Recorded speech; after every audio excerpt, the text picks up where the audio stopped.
Ljudi, gledajte ovog puta ovaj video, 5 minuta timer. Nisam trebao čutim, baš da se nešto čuo. Ovo je 5 minuta timer, započeo sam ga.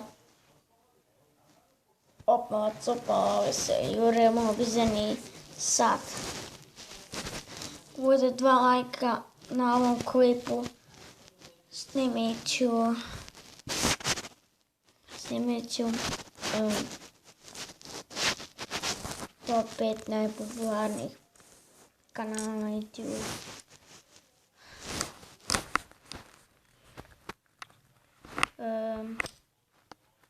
Kao što sam vidite, tek istekao po 1 minut.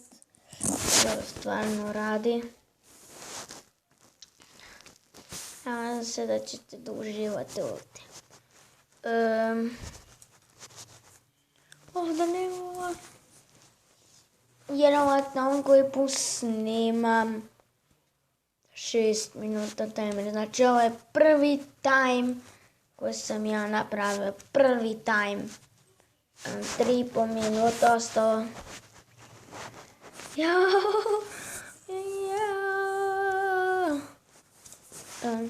Kao što sad vidite ovdje ne imate neke kružice kao kazaljku.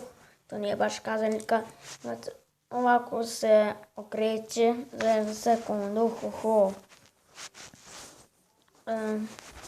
Ako želite ovo snimim 2 puta brže, svi ostavite taj like. Zato treba da bude 5 lajka, ali nadam se da... Ali mi to možemo, ljudi. Ostalo je 2,45. 245 mi je skoro pa omiljeni stvarno je 13. Kao što sad vidite, kad stigne na 25, neće isto. Neće da bude isto. Neće da bude isto. 19 sekundi.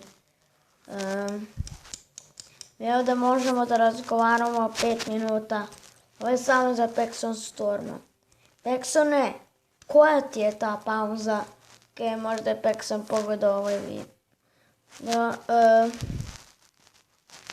Kad vrijeme istekne, svi ostavite taj like. 3, 4, 3, 2, 1. Hajde, ostavite taj like. Ne mogu da uključim facecam zato što mi je ovdje kamera neka pa šipak. Tako moram nešto se desi. Ostao je 1:35 sekundi, niko ne koristi broj 35 i 30. Par koriste 31, ne koriste 35. 55. 1:15 sekundi. Ovo je samo za Aleksa Ristovski. Ali sam znao zašto sam ti ubacio odlične kanale. Zato što nisi snimao odavno. 1 minut prosto. 69. Ajde, ne mogu da brojim kao neka ovdje. Opa, cupa, mrva. 35 sekundi preostalo. Ljudi, se moramo malo brže da razgovaramo. Ljudi, ostavite taj like, subscribe, ono zvonce i neki komentar. Sad sam se podsjetio baš toga. Prosto još 20 sekundi. Ljudi, to je bilo ovako bilo. Vi pa nastužili da podelite, da ostavite zvonce, da ostavite like, subscribe, komentar i ćao.